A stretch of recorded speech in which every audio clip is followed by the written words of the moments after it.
socio-political issues, one man searches for intelligent conversation. From Dedham, Massachusetts, the birthplace of modern democracy, this is You Don't Have to Yell, with your host, Dan Sally.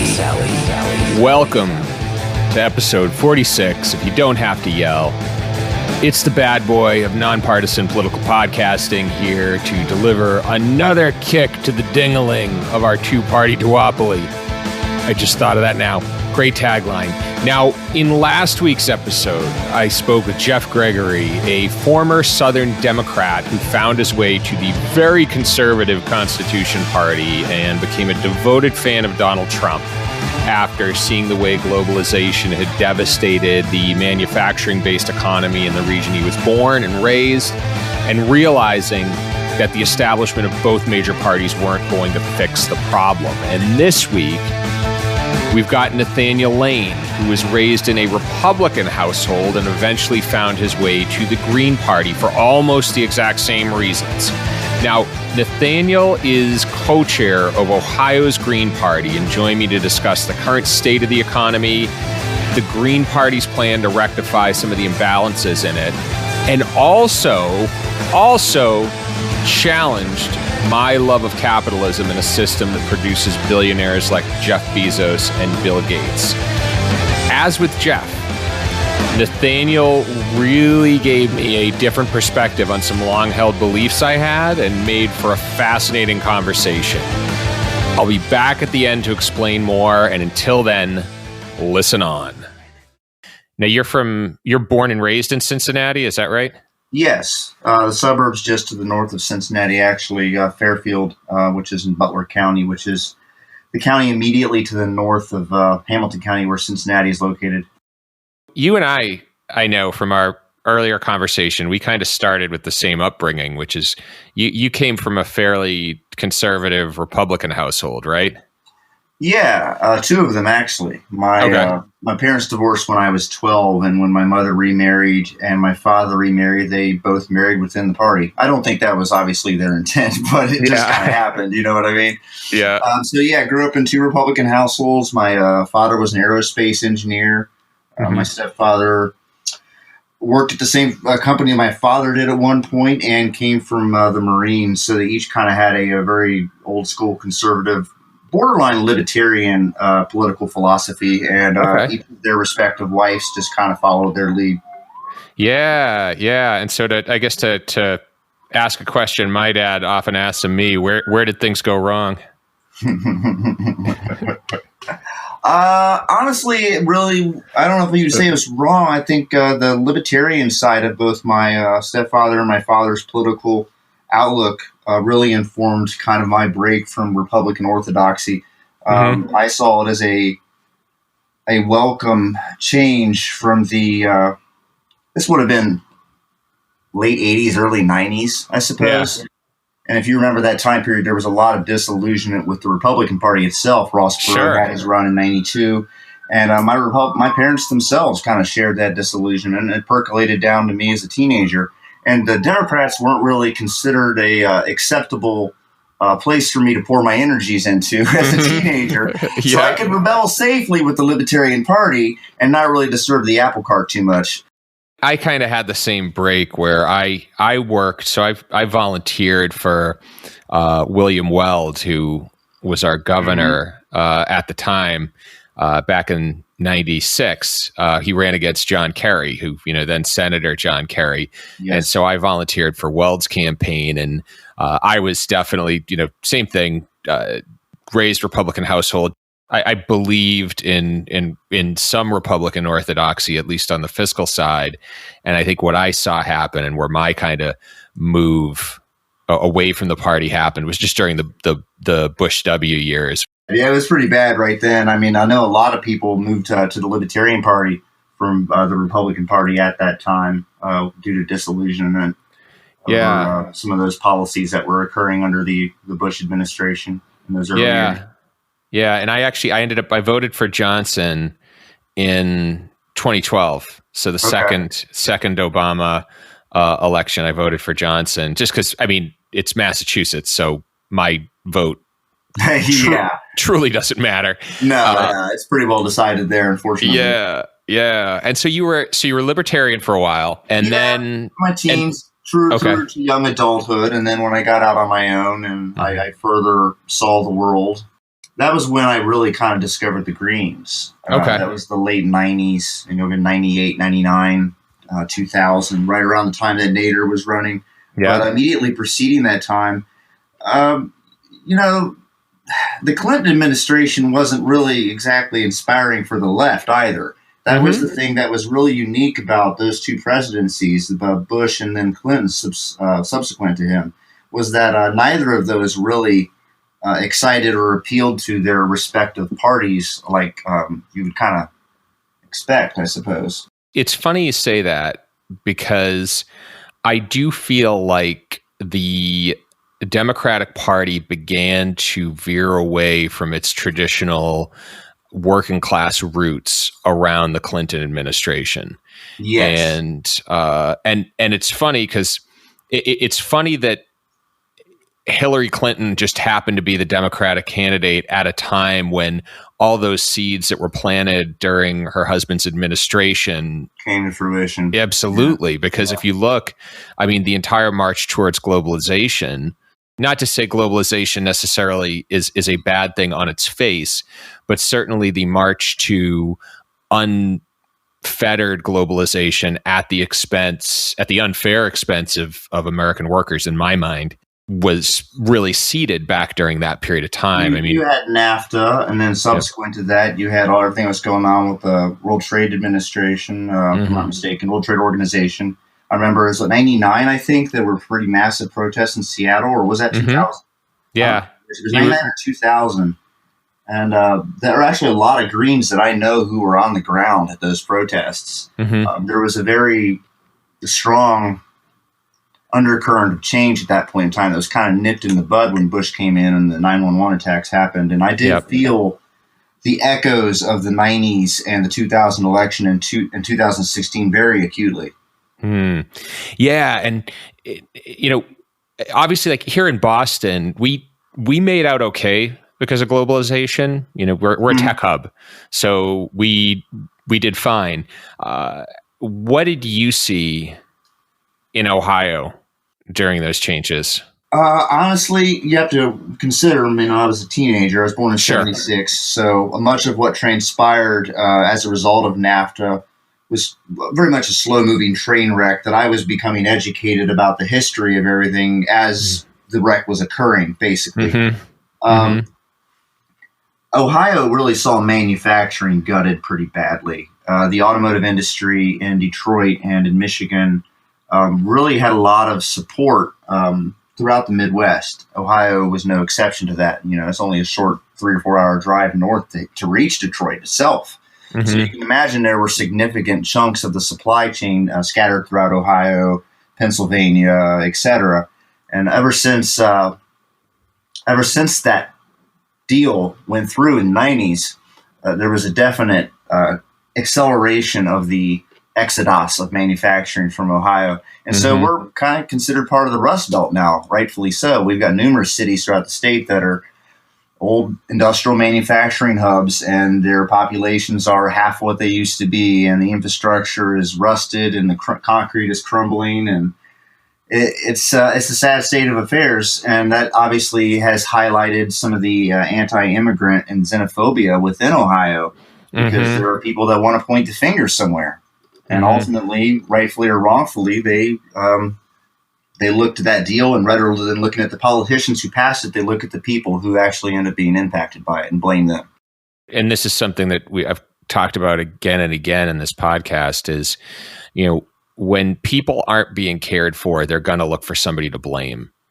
And what I saw during Trump's campaign is, obviously I think there's definitely a justified anger and I think a justified target at some of the trade deals that hit the Midwest, but the accompanied xenophobia and accompanied racism is really a line he didn't even have to cross, to be frank. No, not really. in my mind. But I remember listening to him talk, and I went to school just outside of Chicago, and I remember thinking, like, that's going to work in the Midwest. Yeah. I remember thinking that specifically. So, obviously, like, you're kind of living in it, and at some point you decided to make the transition to the Green Party. What were the policies that really attracted you to them? Well, fundamentally, in my view, the Green Party is a left libertarian party.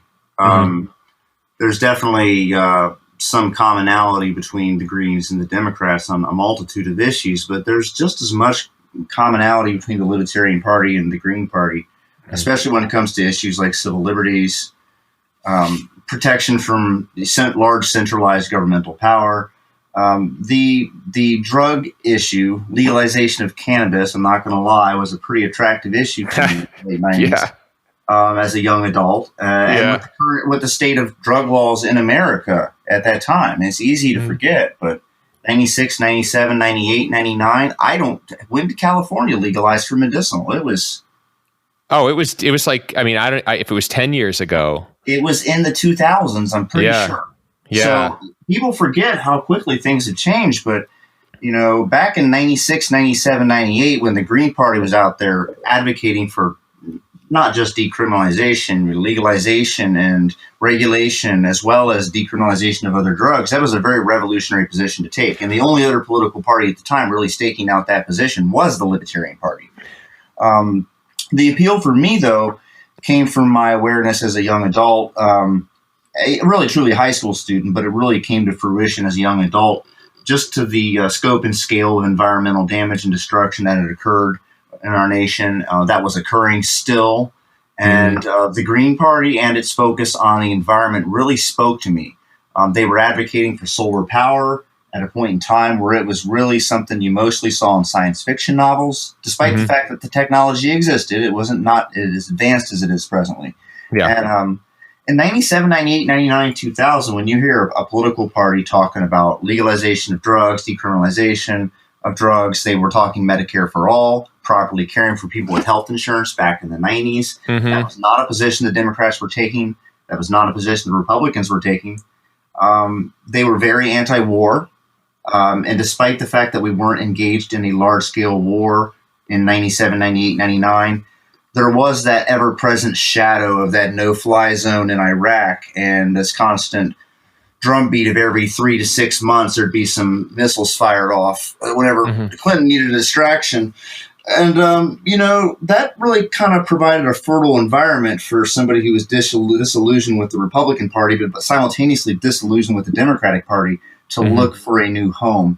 And it was a very much a forward-focused, future-driven political party. And to me, in the late 90s, coming up on the turn of the millennium, was a really exciting concept. This new political party that represented all these distinct new values that were not really being carried by any of the major political parties. And Ralph Nader came along and really crystallized that into we can be successful with this. And Ralph Nader was really the first one. Well, I wouldn't say the first one blamed as a spoiler candidate, but certainly the first Green. Green. Yeah, it's pretty amazing how quickly people forgot about Perot. Yeah. All the Democrats who lamented Nader's 3% in 2000, you had no issue with Perot drawing 10 to 15%. Let's be honest here. Yeah. Al Gore received a larger vote total and a higher percentage of the vote than Bill Clinton ever did. Yeah. I also, just for the folks listening who might not remember it, I remember very clearly what the decriminalization of marijuana argument looked like back in the 90s, because it was Bill Clinton basically had to lie about smoking it in order to get elected. It was still a controversial thing. Yeah, he lied about the fact that he inhaled. I smoked it, but I didn't inhale it. That made some distinct difference between the two. Yeah, and he said he didn't like it anyway, which if you didn't inhale, it's understandable. Yeah, exactly. You didn't get the real effect of it, so why wouldn't you like it? That's it. But my favorite thing was any reason to legalize marijuana except I want to smoke it because I want to get high. It was it makes great rope and biofuels, and it's good for glaucoma and on and on. Yep. Nope. Now I'm glad people, I'm in Massachusetts where recreational Like you weren't allowed to admit it was fun. No, that's exactly it. Like you would never be able to. I honestly think it probably could have made a lot more progress if people were just like, hey, it's fun to get high, and let's just do that. But they kind of couched it in all these other things. But now we are where we are. So yeah. But again, to kind of frame your views for the time, those were still pretty radical. They really were, I think. Yeah. I mean, it's easy to forget that, but Bernie Sanders comes along in the last two elections, and he's really kind of moved that Overton window over, if you will, a little bit. People forget how radical some of those positions really were considered just as recently as, say, 2011 when Occupy Wall Street broke out. Mm-hmm. That's less than a decade ago. Correct me if I'm wrong, but if you look at the Green Party's platform on the whole, there are a lot of mirrors with what you saw in Bernie Sanders' platform. There are some commonalities. I'd say the biggest difference is probably some of the defense budgetary items that he's supported over the years would probably be frowned upon by Greens. But you're absolutely right. For the most part, when you talk about Medicare for all, when you talk about the Green New Deal and the desire to save the environment, protect the environment, and simultaneously to put people to work in those environmentally friendly jobs, a lot of commonality there. I've got a question for you on specific to Ohio, because one of my pet interests is the military industrial complex as a whole. And the role that plays in both kind of propping up American industry and also to an extent maybe negatively influencing American foreign policy. Absolutely. And Ohio is one of those states that has a large, or that I would say benefits a lot from that. And the target I always look at is the M1 Abrams tank factory in Lima, Ohio, which is a tank that the military said they don't need anymore. Yeah. But and it still keeps coming off the assembly line. Yeah. So number one, I'd love your comment on that. And number two, given how Ohio has been affected by manufacturing, given defense is sort of, pardon the timely expression, but maybe had it on a ventilator. Is there a vision? Does the Green Party have a vision for how you take those folks building that tank in Lima, Ohio, and maybe get them to work on something else? Oh, absolutely. I mean, fundamentally, that's what the Green New Deal is about, is repurposing those expenditures towards military aims, towards peaceful civilian ends, and primarily towards the goal of saving the environment and transitioning us to a renewable energy economy, which fundamentally is, I think, the biggest issue that's facing us, regardless of how expensive oil is presently or not. You can't escape the fact that burning it's still going to tear up the atmosphere. So I think that you could easily look to the strength of Ohio's solar industry as a good example of where some of those skilled workers could be repurposed. Some of their skills could be redirected towards a more peaceful environmental focus. Some of the largest solar panel manufacturers in America actually are based here in Ohio. We have a very comparable climate to Germany, which is a very notable leader in Europeans' solar market. So there's a market overseas already for those panels here because our climate closely resembles the type of solar radiation that occurs there in Europe. Aside from that, I think we're going to need to transition to electric vehicles across the board. So any facility or factory that's manufacturing cars, or whether it be military machinery, could likewise produce those vehicles as well.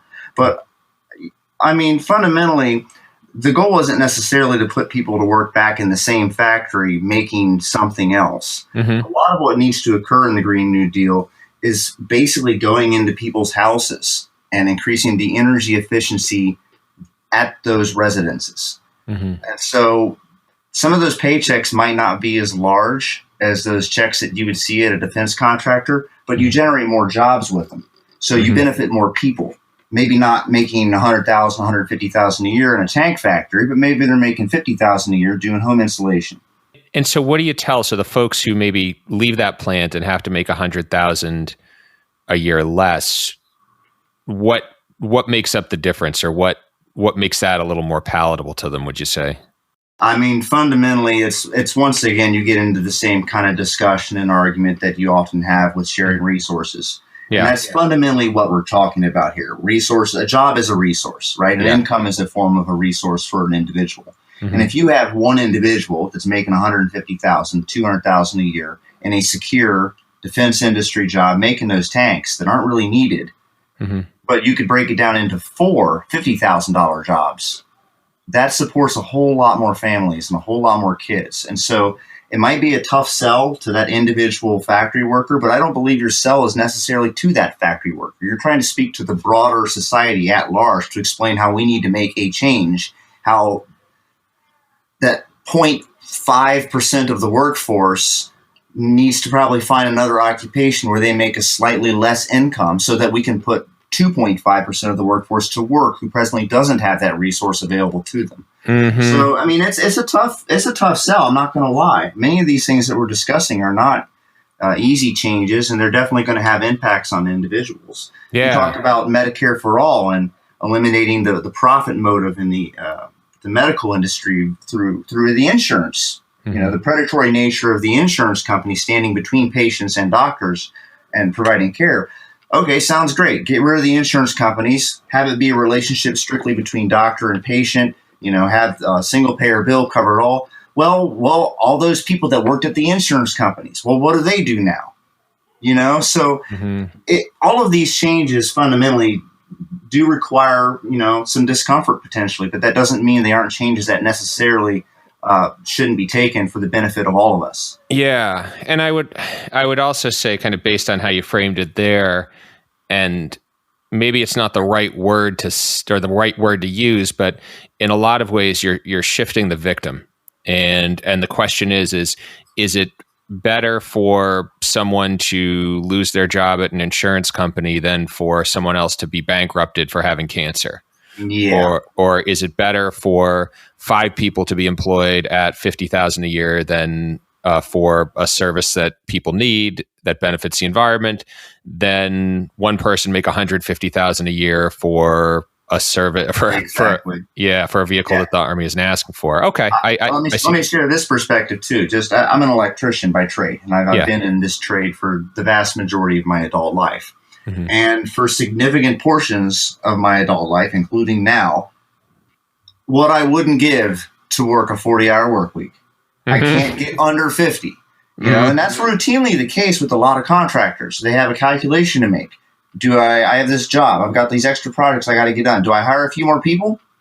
Or do I just give my guys overtime for a few weeks? And 9 times out of 10, they're going to choose that overtime. Yep. But sometimes it becomes endemic to the point where those employees are working overtime 50, 51 weeks of the year. Now, you have to start to ask yourself a question at that point. Is that really the most beneficial way to structure our society? For one individual to occupy this position for 60 hours a week, killing themselves physically, overworking themselves, overexerting themselves, while another person sits on the sideline, perhaps who could fill that skilled job, doing some unskilled menial labor thing.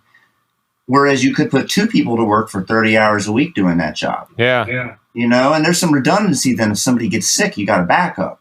And so I think fundamentally we have to start to relook at our economy, because one of the biggest changes that's coming, in my view, is the decoupling of labor with compensation.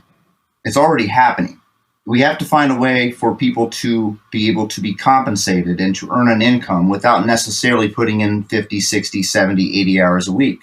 Because I don't believe with the automation that's occurring in our society that there's going to be as much of a justification for the type of hours that people put in.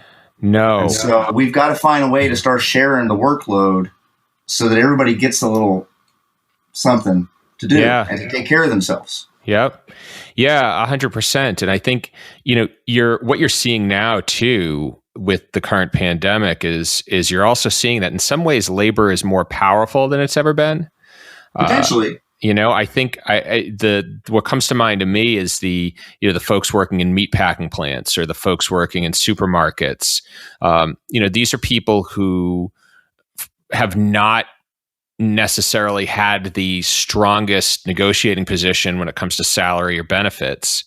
And now that all of a sudden it's become very apparent that these jobs are needed for society to function, the question is what's going to motivate somebody to put their lives in peril effectively to deliver this service? And I think that I think that we've again, kind of getting to the common thread linking, 1990 to now. I think we have allowed capitalism to progress or to grow kind of unfettered without regard to, the fact that capitalism puts a price on labor that isn't always fair. And for years, I think the workers' rights legislation have been overlooked because you always had the unions, which have gradually kind of lost power. So yeah, and or become merely proxies for what the company wants to do anyhow. Yeah. So it sounds to me like really what the Green Party is proposing is in a lot of ways still a restructuring of the economy. Absolutely. In a way that's... I think one of the biggest changes that a lot of people still fail to realize, and this is the biggest difference between the Democrats' Green New Deal and the Green Party's Green New Deal, is one of the central facets of Green Party philosophy is decentralization of wealth and power. It's one of our key values.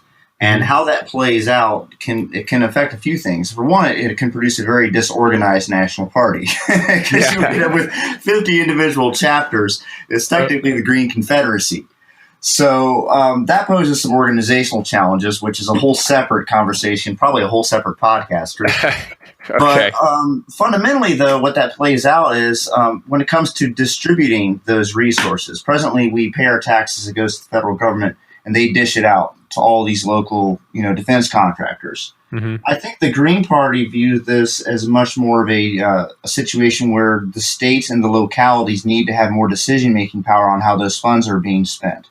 It shouldn't be the situation where Washington points the finger at defense appropriations need to occur in XYZ community, and so it happens. It should be more of an issue where the federal government sends those funds that would otherwise be sent to those military investments within the state, just be sent to the state, but with the stipulation that they be utilized towards various Green New Deal activities, various environmentally friendly rejuvenation type activities. So it would very much leave a lot of the decision-making power and the control in the hands of local states and communities as opposed to in the hands of the federal government. So in that sense, there's some commonality with the Libertarian Party. I was going to say that's a very kind of libertarian or it sounds like a very libertarian approach. Basically, it's, in my view, the Green Party is the true Libertarian Party because a true Libertarian has to be opposed to concentrations of wealth and power in all sectors of society, whether it be government or whether it be in the private sector, because a concentration of wealth and power in the hands of a private corporation is just as dangerous, if not more dangerous, than that same power being vested in the hands of a strong central governmental authority. Yeah, I'd agree, and there's something I'm going to throw out at you that might be controversial, but I'll say it anyway. Which is, I am actually a big fan of American billionaires. I'm a big fan of the fact that somebody like Bill Gates or Jeff Bezos, for example, can have an idea and grow fantastically wealthy with it. I have to disagree with that respectfully. Okay, so go ahead and explain your reasons why. Let me get to the end of it, and we'll see if we agree. The second part of that equation is that I am a big fan of that. I think that is an engine for dynamism. It's an engine for ingenuity, and to be frank, speaking, chauvinistically from a national standpoint, it is what keeps America the world's prominent economy. I mean, we don't log on to VK, the Russian version of Facebook. We don't do a search on Baidu. But I guess the second part of that equation is that I do feel that with that creation of fantastic wealth, there should also be a sense that there was a civilization that allowed that to happen. and that as a member of that civilization, you should have to give a certain amount of that back. So I mean, I personally feel like our tax policies don't, to be frank, don't tax the incredibly wealthy enough. And so as a result, we end up with this wide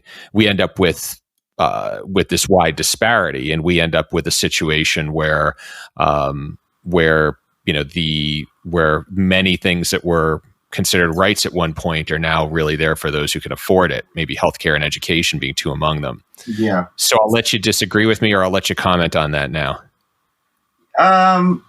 Yeah, fundamentally, I think there comes a point where there's only so much money you can actually spend in your life. And there needs to be a recognition of, nobody needs $145 billion, really. If you've got 145 billion people, or not 145, if 145 million in the people in the world don't have $1,000 to their name, why do $145 billion sit in one person's bank account? It's one thing to have, that incentive for the ability for somebody to, be dynamic and earn money and gain wealth. But I think there needs to be some kind of a logical limit to that, to the point where if one individual, and I don't even know who draws that line or what that line is, but I think it's pretty clear to me that line has been crossed. You've got rampant poverty, not only in the United States, but throughout the world. Amazon paid nothing in taxes last year, if I'm not mistaken. I'm not really sure what Jeff Bezos paid in taxes last year, but wouldn't be surprised if he had managed with his accountants to ensure he didn't really pay anything. And when you've got a man with $145 billion who pays less taxes than an individual who makes $25,000 a year working for that man, we've got something wrong in our tax policy. I mean, you could have that long philosophical debate about, individuals' right to earn prosperity, but it's been, I think, to be honest, that whole concept and society's willingness to allow individuals to pursue wealth is really kind of hindered by individuals who take advantage of it, like Jeff Bezos. There's no reason for one man to possess that much wealth. His employees could all be paid an extra few $1,000s a year for a few years, and he could still sit around with 50, 60, 70 billion. So fundamentally, if you've got a vastly successful company that employs that many people on that large of a scale, you really do have the ability to make some significant difference for good or for ill. And in my opinion, if you're pocketing all that money, I don't consider that necessarily the most positive altruistic effort by an individual. It's greed. I think it's greed. You get to a certain point, you spend how many $1,000s in a day? Hey, folks. Now, it should be obvious to anyone who's listened to more than one episode of this podcast that America needs more voices in the political conversation, and the current system is designed to keep that from happening. And the only way we're going to get a government that truly represents the diverse opinions of all Americans is by removing partisan gimmickry from the House of Representatives and making it a truly proportional representative body. I know it sounds boring, but the reality is what starts in the House leads to the Senate, what leads to the Senate leads to the White House. And the only way you're going to get a more diverse set of characters at the top is if you start at the most grassroots level of American government. And so to do that, we need an army. And I need your help enlisting recruits. Now, to start, you can help by sharing YDHTY by clicking some button on your phone that I still quite haven't figured out what to do, but just, you're smart enough, you can figure it out. Just click share. Share it with the folks you know or with anyone you think might be interested in the cause. Second, jump into the conversation with me on Twitter, Facebook, or by coming by YDHTY.com. I provide additional written content on all three that covers my thoughts on this week's episode and other sundry topics. And I'd love to know what you want to hear about and how we can grow this movement. And that's it. The Big Gino wants me to keep this under a minute, and I am well over, but I'll try harder next time. Back to the episode. I think if Bezos or Gates were to make half as much, I think they'd still do what they do. Yeah, I think that's there's the thing. If you have $15 billion or $100 billion, don't tell me that your day-to-day life is really going to change that significantly. You're still going to be eating the same quality of food, living in the same quality of house, riding on that private jet. He could easily drop $100 billion and not blink an eye. Yep. And there's 300 million people in the United States right now. So that breaks down to about 3,000 apiece. Yep. That's obscene. Sorry. And I'm sort of thinking aloud here, but if we take, and we'll just focus on Amazon for the sake of this conversation. Okay. But so if you take a look at Amazon, for example, yes, Amazon for the time was outrageously innovative, and not just were they innovative in the concept, but in their execution. As a business, they're a very innovative business in all ways. I suppose my take is it's half-price books that found the internet. Well, yeah, definitely. It was basically timing. If he hadn't done it, somebody else would have done it. Oh, there is definitely an element of being like the first guy to discover fire. Yeah, absolutely. Now, the second part of that, and then crude business tactics, just straight cutthroat. Take out the competition. And I'm sure if you were to research the history of Amazon, you're going to see plenty of examples of corpses on the side of the road.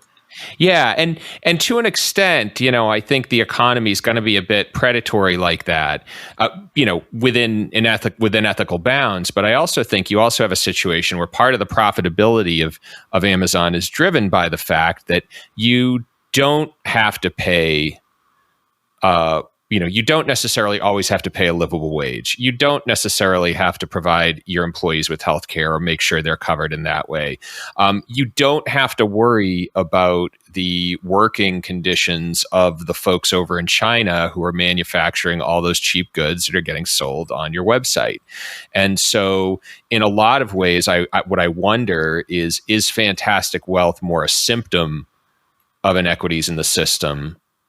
Yes. Than a sin in and of itself. Does that make sense? I would say in many respects that's probably accurate. It is a symptom of some of the problems within the system. And I believe they're self-perpetuating. Mm-hmm. One of the big issues for Greens is money in politics, the corruption of the political system by money, moneyed interests. And that's an argument that's been around for a long time. I mean, the progressives back at the turn of the 20th century were fighting against this particular issue. Mm-hmm. So fundamentally, the issue with concentrations of wealth is it generates concentrations of power.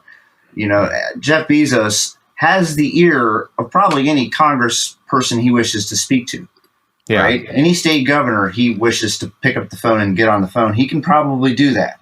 Mm-hmm. And the vast majority of American citizens do not share that luxury, that connection, that ability to reach out to our government officials and request that they do X, Y, Z to benefit our own individual interests. Mm-hmm. And that's where the problem comes in, because fundamentally in a democracy, even in a republic, you have the basic principle that you all have some measure of equal expression of your voice within said democracy, I would hope. Mm-hmm. Mm-hmm. A republic, you have representatives, perhaps, who represent you. It's not a direct democracy. So one can make arguments about how beholden those representatives are to their constituents. Either way you look at it, in a democracy, you want to see some measure of equity and the voices being heard within that democracy, or else you get a perversion of the people's voices. Yeah. And when you have money pouring into our political system the way that you do, it ends up perpetuating laws which further perpetuate that economic inequality, and it becomes a self-perpetuating vicious cycle. Yeah, and so your feeling is that there's really no way to decouple fantastic wealth from distortions in power effectively. Not too easily, because for some reason money seems to keep finding its way back into the political process. Yeah, right. So we're not able to somehow level the playing field with regards to money and money being speech. It's kind of hard to really say that you've really leveled the playing field with regards to democracy and people's voices within said democracy. As far as kind of leveling the playing field, or as far as evening out the economy, then, obviously we've talked about, Medicare for all.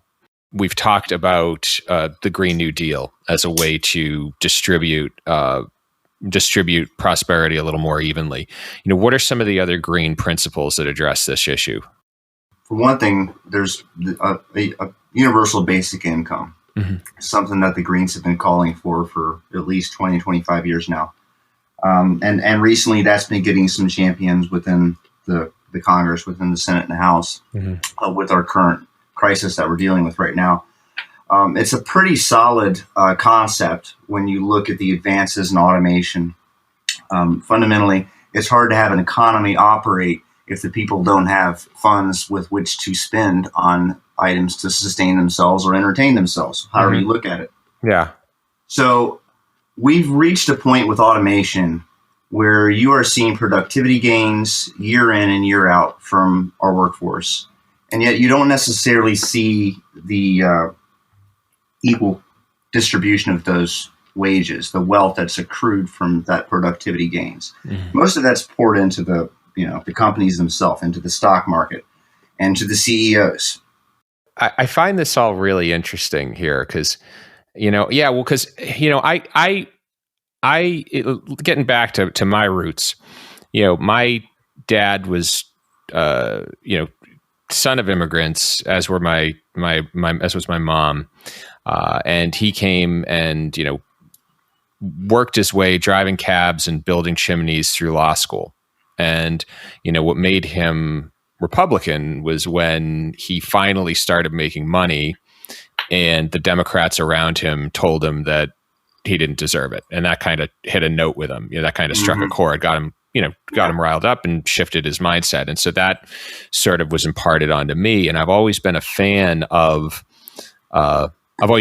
capitalism as a result. And, and listening to everything you're telling me, I think the thing I'm finding really interesting is that the economy is structured a certain way and to benefit certain behaviors and to benefit certain outcomes and benefit certain people. And if those benefits are just, then you have a just economy. And if those benefits are unjust, you have an unjust economy. You have unjust outcomes. And a lot of what I'm hearing from you and a lot of what's kind of, striking a chord with me here is that the beneficiaries of wealth and the way and the way the distribution of wealth is structured is effectively geared towards perpetuating inequity. Am I summing up what you're saying properly? Or? Yeah, pretty effectively. I mean, and that's something that even the first individual who coined the term libertarian was a French philosopher back in 1843, 1845, 46. And his perception of what liberty was that protection from oppressive power, whether it be governmental or financial. And at the time, it was just as much financial as it was governmental. Yeah. And you still were seeing the vestiges of feudalism still in Europe in the 1800s. And I think we're kind of careening towards that again here in our nation. We absolutely have an oligarchy. And there's a real risk of that wealth divide perpetuating to the point where it can't be easily reconciled without serious disruptions to society.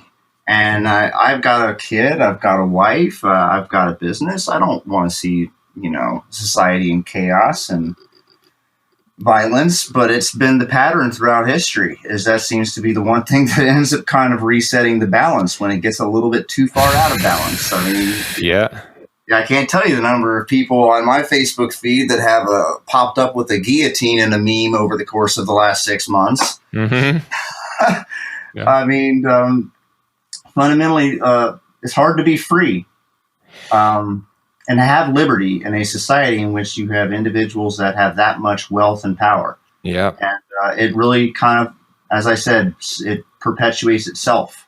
And they don't give up power easily. No, they don't. They don't. And I myself, as a small business owner, as an electrician, I've been on both sides of the equation. I've been an employee working for a contractor, and I've been a contractor with employees. And the one thing that I have to say, I think is proven, that I have seen has proven to be true in my small time in business, has been that fundamentally the people that are getting ahead and making the most money are the ones that are charging the most in relation to what they have to spend. There's almost an inherent sort of theft that occurs within capitalism. You're constantly trying to one-up the next guy to get a little bit more than what you paid for something. That's what profit is fundamentally, right? Yeah. And if you don't profit in capitalism, you're not doing right. But what profit really is you're finding something that's worth $1 and you're selling it to somebody else for $1.50 or $1.25. And that builds up after a while. Mm-hmm. That little theft, that penny here, that nickel there, that 10 cents there. That's how Jeff Bezos has $145 billion. Mm-hmm.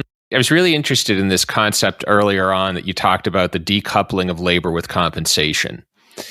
And we talked a little bit about universal basic income. And we've obviously talked about, Medicare for all has popped up here and there. And if I'm painting kind of the ideal world, so wave a magic wand, entire U.S. government, top to bottom, it's all green, executive, House of Representatives, Senate, everyone.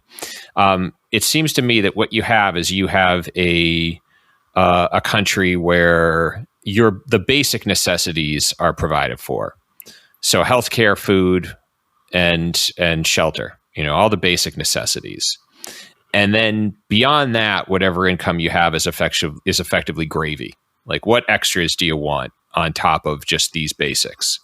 Yeah, I mean, there are a lot of nations throughout Europe that have very similar social systems and governmental systems and economic systems. It's not very hard to fathom the United States functioning in that manner. It's so much of what is going on, I believe, with the United States is we are still locked in this. We won World War II. 100%. We won World War II, and then we won the Cold War. Yeah. Right. So we won. We got to be on top.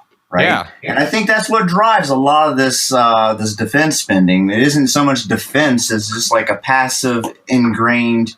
Well, I mean, Eisenhower freaking talked about it. The military-industrial complex. He was going to call it the military congressional industrial complex because he even recognized at the time how interwoven Congress was in the financing of the defense industry, and how there was already this perverse creep of money influencing governmental decisions. That governmental policy was already being shifted away from what it really needed to be at that point in time towards military ends when it didn't need to be. And Eisenhower, as a wartime general, of anybody to see it and speak it, he was the man to do so. And nothing has really changed. That has only accelerated over the course of the last 50 plus years since Eisenhower left office. So, I mean, it's really hard to expect your foreign policy or your domestic policy to make sense when it's driven by this this incessant need to prepare for a conflict or a war, and to be in a position where you are stationed in every single continent, save for Antarctica, although we probably have people there too. It's a little excessive. You look at any other nation in the world, nobody else has that sort of military footprint around the world. And that ends up carrying a very heavy burden on the American people, places a very heavy burden on the American people. The amount of tax revenue that is spent to cover the fuel, to pay for the airlines that transport the fuel, the planes in the air, or the tankers that transport fuel in the ocean to the aircraft carrier in the ocean. I mean, the amount of fossil fuels that are expended to keep that enterprise going alone is pretty obscene in its own right. And so from the perspective of a Green New Deal, if you just shrink that footprint back to a defensive footprint as opposed to the offensive footprint that we have right now, that one step alone is going to do wonders towards addressing climate change and our emissions, as well as simultaneously reducing the expenses going out the door in the first place. Before you even bother spending any money on any of these environmental upgrades at home, solar panels or insulation in the homes, just by stopping sending that money overseas, you're going to reduce your CO2 output. Yes. I'm so glad you said that. And the one point I'd like to make here is that if the current pandemic tells us anything, it tells us that the strongest line of defense would have been to let the guy who makes your salad take a sick day. Yeah. And then maybe give him a doctor to go to while you're at it.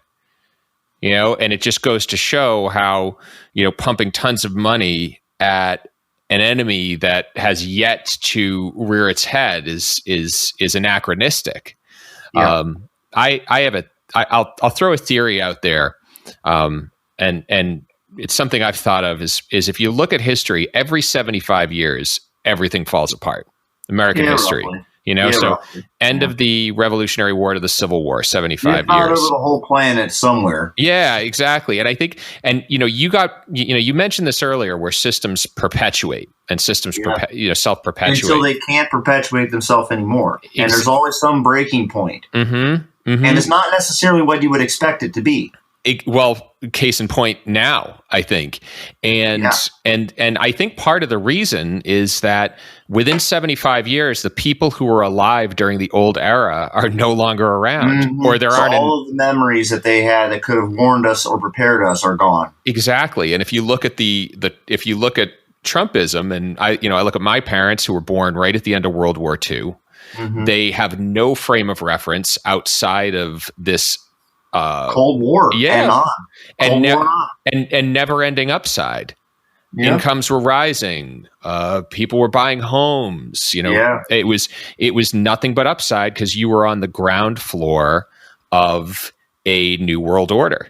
Yep. And you were on the ground floor of a world order where America was at the center. And what happened after that order in World War II specifically is America and became the provider of the world's reserve currency. And and if you look at the last 30 years, our chief oil. Exactly. And our chief export backed by our military. 100%. And here's the other thing, though, is what a lot of people don't realize is they say America doesn't export anything. We export dollars.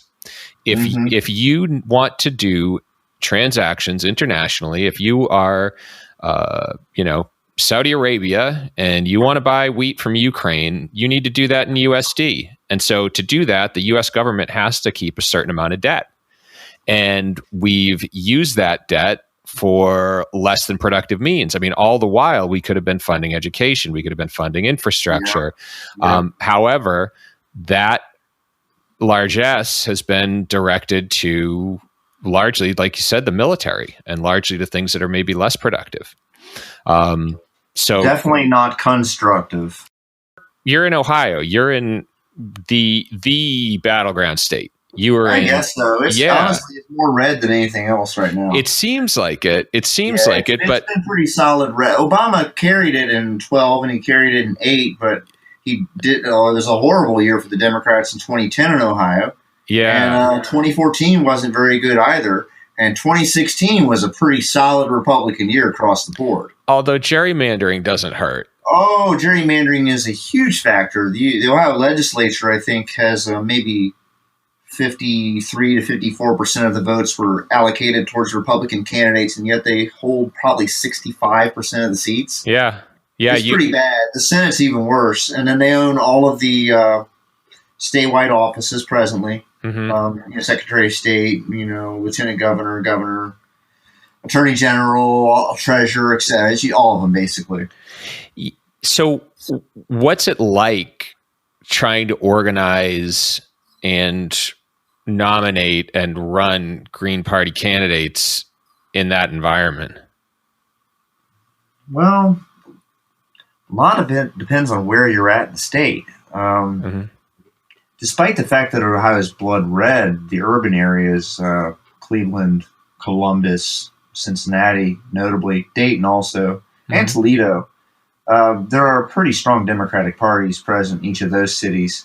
And in those particular cities have been the locations where the Green Party's had the most success as well. I think a lot of it just comes down to sheer population size that you kind of have to reach before you start to get a really engaged electorate and are able to sustain multiple political parties. My own personal experience, I was active with the Democrats from 2009 through to like 2013, to the point where I was an elected precinct executive on the Hamilton County Democratic Party's executive committee, which essentially meant that I was the point of contact to my neighborhood and my community. I was in charge of canvassing all those doors when election time came around, reaching out to all those voters to get a feel for who their preferred candidates were, things of that nature. But it was an actual elected office. You had to run for the position and collect votes. The majority of those positions are uncontested. Some of them are unfilled. And the same holds true when you get in with the Republican Party as well. I'd say maybe a third of their county seats are vacant. You get out into the rural counties in the state of Ohio, there is no Democratic Party. There is no party. It's just a Republican Party. We don't have the ability to run candidates across the state yet. I'd say we didn't have that ability when we had party status. Now that we've lost party status, it's obviously that much more challenging because signature thresholds have all gone up now. So just getting candidates on the ballot now has become exponentially more difficult. So just if you don't mind explaining that to me. So Green Party lost party status in Ohio? Yes, unfortunately. We had gained it in 2008. There was a lawsuit filed on behalf of the Cynthia McKinney campaign to gain her ballot access. And at the time, there was just the Republican and Democratic Party on the ballot. The lawsuit was a joint suit between the Libertarian Party, the Green Party. I think Constitution, Socialist, and a few others were also involved in the suit, but the prime litigants were the Green Party and the Libertarian Party. Our most recent co-chair was the active lawyer on that particular case. After gaining it via court challenge in 2008, we had been on the ballot for a decade. But basically what occurred is the threshold for maintaining ballot access continued to move, and the political playing field likewise continued to move. So we saw registration numbers increase in every single primary election from 2008 up to 2018. But in 2008, when we had won the suit, the benchmark was set at 2% needed to be reached by any statewide candidate. So if the Green Party ran a candidate for treasurer, secretary of state, lieutenant governor, whichever, and was able to successfully draw 2% of the vote, they would maintain their ballot line. We successfully did that. The Libertarian Party likewise successfully did that in 2010. And then in 2012, they moved the benchmark, or 2014, I should say, they moved the benchmark to the governor's race. They then stated you needed 2% in the governor's race. It had to be the governor's race or the presidential race. We succeeded in getting 3% in that race. The 2016 election, when Jill Stein ran, she came in around 1%, which was short of that 2% threshold. But following that election, they went ahead and moved the threshold up to 3%. And then in the 2018 race, the Libertarian Party regained ballot status, and we were faced with the four-way election, and we got less than 2%. So we lost our ballot line after a decade. Despite seeing increased registration numbers in every single election cycle, despite seeing an increase in our active county chapters and our active membership at our state's central committee level, we were stripped of our ballot line. And now offices that formerly require 25 signatures, in some cases, now require 2,500 signatures. How do you do that now? Because in 2020, to answer your question right now, we're not, because all petitioning efforts have been suspended because of the outbreak of coronavirus. But despite that fact, many of these races, we would have a hard time getting candidates on the ballot now. I think the statewide races in particular are the most challenging. To get back on the ballot for president or for governor, we need to collect 43,000 valid signatures. Last year, in 2018, when we got our governor candidate on the ballot, we needed 500. So when you're talking 500 versus 43,000, regardless of how much organizational capacity you think that you might have, it's a pretty steep lift, even under ideal circumstances. So at the moment, we are facing the prospect of not having any candidates on the ballot unless legal action that we're engaged in now is successful, or we receive relief from the governor's office. Yeah, I mean, it seems to me, to be frank, that if you have a system with such a high threshold for access to the ballot, which, look, I understand there has to be a threshold. Oh, yeah, I do too. And I think there should be a threshold, but I don't think that threshold should be your performance in an executive level race. 100. That's kind of what jumps out at me, is that it seems like with that rule in place, it is impossible for you to have a voice without having some national organization backing you. And unfortunately, that's the truth of the matter. And it's designed that way on purpose. Mm-hmm. There's a reason why an individual state's election law is now written like that. That's not in our Constitution. Yeah. And it's antithetical to the idea of a locally run government. It's a perversion of our democracy and a perversion of our Constitution, the way that the Democrats and the Republicans have shifted everything to such a partisan duopoly. Just those two respective political parties are even ever given a voice at the table. And instead of us actually making progress as a nation, we're pitted against one another and divided. Now, there's almost too much to comment on here, so I'm going to try and keep things simple. As Nathaniel said, the current system made to support the two-party duopoly doesn't just remove elected officials from the pressure of public opinion, but it also crowds out innovative policy ideas from America's minor parties. And universal health care, the legalization of marijuana, and reducing America's involvement in foreign military conflicts all seemed like radical ideas when the Green Party was promoting them in the early part of this century, and yet they're part of mainstream political conversation today. And now what's more, both Jeff Gregory and Nathaniel reflect a growing level of discontent over America's two major parties, which are proving unable to govern by any method other than division as time wears on. And now ballot access seems to be an issue we're going to need to dig into at a later episode, as it almost seems as big of an issue as congressional apportionment. The one thing I absolutely loved about the past two guests is how they've really challenged some beliefs that I thought were pretty solid. And Nathaniel pushing me on my views of the accumulation of wealth in this country really got me thinking about the idea that the massive amounts of wealth that we're seeing are actually more a symptom of a problem than a sign of prosperity. And there's a write-up of this episode along with some additional thoughts on the subject on YDHTY.com. Next week, we've got the Data Monkey back to discuss what has happened this month in an agenda I will not share, as if 2020 has proven anything, it's that the most terrible thing to happen all year is really the soon-to-be second most terrible thing to happen, and I would really rather not tempt fate here. As always, music courtesy of Quellertac. YDHTY is produced by the Big Gino Jason Putney in the former home of the Republican National Convention, North Carolina. Until the next, this is Dan Sally. Adios.